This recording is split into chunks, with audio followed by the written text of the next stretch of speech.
Assalamualaikum warahmatullahi wabarakatuh. Dear students, I hope so all of you are fine and enjoying good health with your parents at your homes. Our today's message is Gurur Nahi Karna. Students, this class is for class 7, subject English, unit 1 and our topic is punctuation. Students, start करते हैं अपना आज का lecture. बिस्मिल्लाहिर्रहमानिर्रहीम. Last lectures में हम लोग unit number 1 की एक्सरसाइज स्टार्ट कर चुके थे. एक्सरसाइज में से एक पार्ट है हमारे पास पंचुएशन. सो आज हम लोग पंचुएशन सीखेंगे कि how to punctuate a paragraph and what is the meaning of punctuation. So let's start.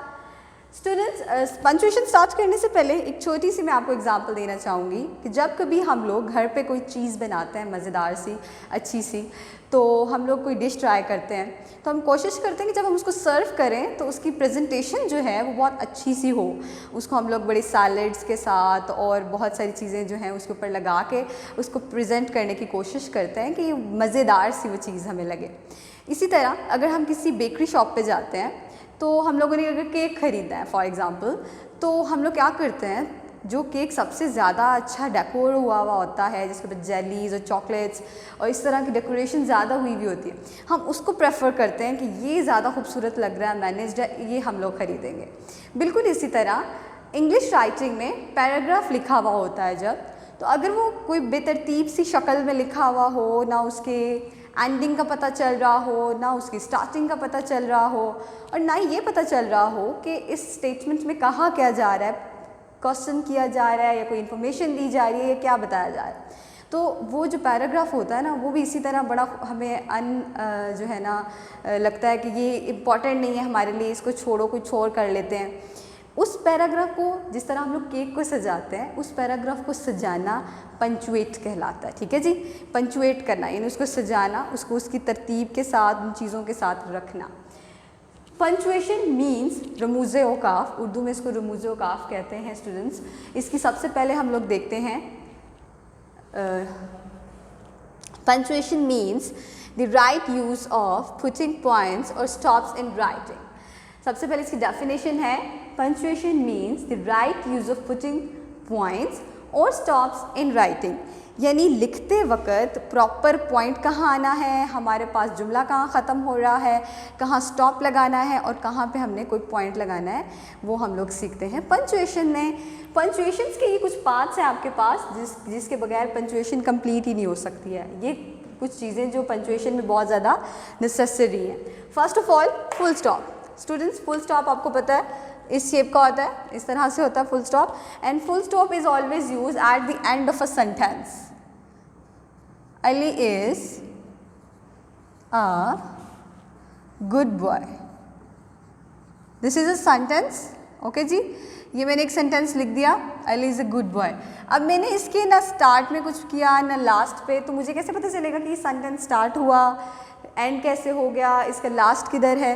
तो मैं क्या करूँगी, एक फुल स्टॉप यहाँ पे लास्ट पे, बिल्कुल लास्ट पे फुल स्टॉप बना दूँगी, तो मुझे पता चल जाएगा कि ये सेंटेंस था मेरा, Ali is a good boy. यहाँ आके ये फिनिश हो गया. Full stop is always use at the end of a sentence. किसी भी जुमले के आखिर पे फुल स्टॉप जो है यूज़ होता है, ये बताने के लिए कि जुमला कंप्लीट हो गया, सेंटेंस कंप्लीट हो गया. Okay students, next one is comma. Comma क्या होता है जी? This is the parts of punctuation. इसके बगैर पंचुएशन नहीं हो सकती. ठीक है, ये सारे क्या है, हिस्से हैं पंचुएशन के. फर्स्ट वाला हमने पढ़ा full stop, next one is comma. ठीक है जी, ये होता है comma. Comma indicates a natural pause in a sentence और to separate different things in a list. For example, किसी भी जुमले के अंदर जब कुछ चीज़ें ज़्यादा दी हुई होती हैं, कलर्स, नेम्स ऑफ कलर्स,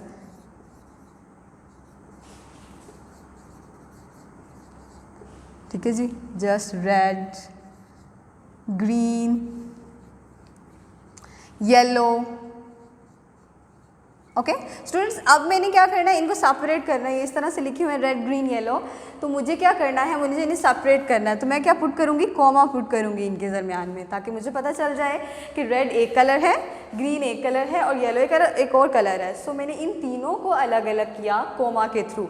अभी मैंने कहा कि to separate different things in a list, किसी भी लिस्ट के अंदर चीज़ों को सेपरेट करना, अलग-अलग करना, या फिर एक पॉज देना, वक्फा देना, उसमें हम लोग इस्तेमाल करते हैं कोमा का। ओके स्टूडेंट्स, सेंटेंस में जब हमें कोई भी पॉज देना होता है, वक्फा देना होता है, या डिफरेंट चीज़ों के हमने यहाँ पे गैप्स देने होते हैं, उनको अलग अलग करना होता है, सेपरेट करना होता है, फिर हम यूज़ करते हैं कोमा। ओके जी, next one is semicolon.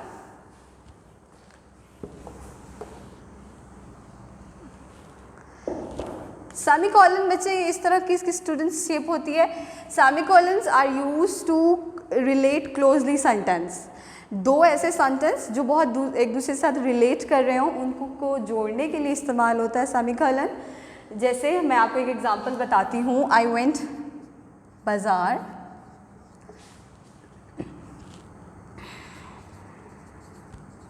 Okay students, I went बाजार। Next sentence, there I choose a dress। ओके जी, अब यहाँ पे दो सेंटेंसेस हैं, ठीक है, मैंने यहाँ पे दो सेंटेंसेस इस्तेमाल किए हैं, I went bazaar, went to bazaar and there I choose a dress. ये दो सेंटेंसेस हैं, बहुत रिलेट कर रहे हैं एक दूसरे के साथ, क्लोजली रिलेटेड हैं, लेकिन सेंटेंस दो हैं, ठीक है जी, दो जुमले हैं मेरे पास। तो जब मैंने इनको जोड़ना है, इनको क्लोजली रिलेट करना है मज़ीद, तो मैं क्या यूज़ करूँगी, सेमीकोलन इस्तेमाल करूँगी। ऐसे जुमले जिनका ताल्लुक एक दूसरे से हो, उनको जोड़ने के लिए हम लोग सेमीकोलन इस्तेमाल करते हैं। ये है हमारे पास सेमीकोलन का सिंबल, और ये एक सिंबल कब इस्तेमाल होता है, जब हमने दो क्लोजली रिलेटेड सेंटेंसेस को आपस में जोड़ना होता है, ठीक है जी, तब हम लोग सेमीकोलन इस्तेमाल करते हैं। Got it? आई होप कि आपको इनके अच्छे से समझ आ रही होगी। कॉलन हमारे पास है यहाँ जी, ये इसकी शेप होती है students. Colon is used for descriptive और for informational statements. For example, जब हमने किसी चीज़ को डिस्क्राइब करना होता है या किसी चीज़ की इंफॉर्मेशन फर्दर देनी होती है, तो हम लोग ये दो जो इस तरह के डॉट्स हैं ये लगाते हैं, इनको कॉलन कहते हैं, ठीक है, कॉलन कहते हैं इनको, और ये हम डॉट्स लगाते हैं। ये मैंने भी आपको बताया कि स्टेटमेंट में या ब्रीफली डिस्क्राइब करना हो किसी चीज़ को, इन्फॉर्मेशन देनी हो, तो फिर हम इस्तेमाल करते हैं। फॉर एग्जांपल, कुछ चीज़ें अगर हमसे ऊपर पूछी गई हैं क्वेश्चंस, तो हम कहेंगे the answers are as follow, answer are as follow. तो मैं यहाँ फॉलो जब करूँगी तो इट मीन्स मैं यहाँ कॉलन का साइन लगाऊंगी कि इसकी इन्फॉर्मेशन मैंने नीचे दे दी है, ठीक है, कॉलन का साइन मैंने इस्तेमाल किया है ये बताने के लिए कि फर्दर इन्फॉर्मेशन कहाँ है, नीचे दी गई है, तफसीली जवाबात नीचे मौजूद हैं। इन ईजी वर्ड्स आप ये भी कह सकते हैं कि जब हमने कोई चीज़ तफसीलन बयान करनी हो तो हम कॉलन यूज़ करते हैं। Okay, next one is question mark. Very easy. Question mark कब यूज़ होता है भाई? क्वेश्चन मार्क तो तब यूज़ होता है जब हम कोई क्वेश्चन पूछते हैं। Who are you? We are put as question mark. What is this? We put a question mark. जब कहीं पे कोई सवाल पूछा जा रहा होता है, कोई क्वेश्चन किया जा रहा होता है, तो क्वेश्चन मार्क पुट करते हैं। ये हमारा इस तरह से सिंबल होता है क्वेश्चन मार्क का स्टूडेंट्स, और ये तब इस्तेमाल होता है जब कोई क्वेश्चन पूछा जा रहा हो, सवाल पूछा जा रहा हो, तब हम लोग सेंटेंस के लास्ट पे क्वेश्चन मार्क लगा देते हैं। ये याद रखना है कि सवाल के आगे क्वेश्चन मार्क लगाना है, ये नहीं कि आप आंसर कर रहे हो तो आप क्वेश्चन मार्क लगा दोगे। Next one is exclamation mark. Very interesting mark, just like this, इस तरह की इसकी शेप होती है। This is exclamation mark. What is this? Exclamation mark. ये मार्क तब लगाते हैं स्टूडेंट्स जब हमें कोई बड़ी ड्रामेटिक किस्म की सिचुएशन का सामना होता है, या फिर हम लोग कुछ इमोशनल अपने इमोशन शोज करवा रहे होते हैं। For example, hurrah, we won the match. अब देखिए यहाँ पे इमोशन शो हो रहे हैं, हम लोगों ने मैच जीता है, हम खुश हैं, हैपनिंग कोई अच्छी हुई है, तो मैंने यहाँ पे एक्सक्लेमेशन मार्क यूज़ किया। इसी तरह एक और मैं आपको एग्जांपल यहाँ पे बताती हूँ। जब किसी चीज़ के लिए ड्रामेटिक सिचुएशन, यानी किसी को हमने अवेयर करना हो, किसी चीज़ से रोकना हो, तो हम लोग कहते हैं स्टॉप। पहले हम उसको अच्छे ज़ोर दे के कहते हैं स्टॉप, तो फिर हम लोग आगे उसको कहते हैं don't run on road.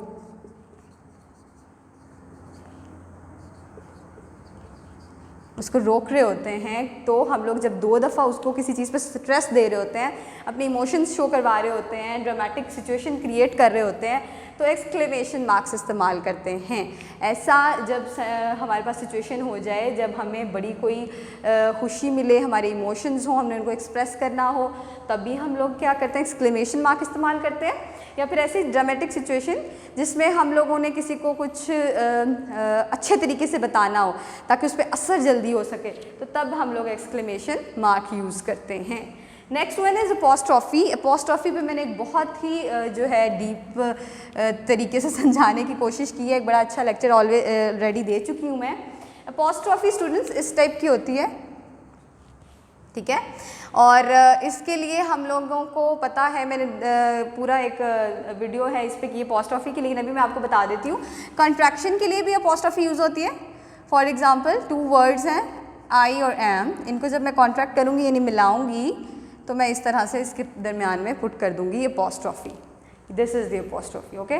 Next one, अगर मैं जब क्या करूँगी, किसी चीज़ की पोजेसन शो करवाऊँगी, मारियास कंप्यूटर, नाउन जब किसी की चीज़ की पोजेसन शो करता है तो भी हम अपॉस्ट्रॉफी यूज़ करते हैं, ठीक है। किसी नाउन ने जब किसी चीज़ की पोजेसन शो करनी होती है तो भी हम अपॉस्ट्रॉफी यूज़ करते हैं, जैसे मारियास कंप्यूटर, मारिया का computer, so we use apostrophe noun की पोजेसन शो करने के लिए। Last one is quotation mark. Quotation mark students ऐसे मार्क होते हैं जो हम लोग इन्वर्टेड कॉमास डबल यूज़ करते हैं इस तरह से। ये जब हम लोग किसी की कोटेशन, किसी के कॉल को बताने के लिए, कोई किसी बड़े लीडर की कही हुई बात को दोहराने के लिए, या फिर डायरेक्ट स्पीच के लिए। डायरेक्ट स्पीच वो, जैसे अगर मैं कोई लेक्चर दे रही हूँ तो आप लोग जब नेक्स्ट किसी को बताओगे तो उन्हीं वर्ड्स में बताओगे जिन वर्ड्स में मैंने आपको बताया, तो उसको कहते हैं डायरेक्ट स्पीच, यानी बोलने वाले के ही अल्फाज को दोहराना, वो होती है डायरेक्ट स्पीच। तो डायरेक्ट स्पीच के लिए कोटेशन मार्क इस्तेमाल होते हैं। इसको आम अल्फाज में हम ये कह सकते हैं कि किसी भी कॉल को लिखने के लिए, किसी की ख़ास बात, किस शख्स, किसी की आयत है या कोई हदीस है, उसको लिखने के लिए हम कोटेशन, जैसे कायद सेज, तो हमने कायद का जो भी फरमान है, जो भी उन्होंने कहा, वो कोटेशन मार्क्स में इस तरह से लिख देंगे, ठीक है जी।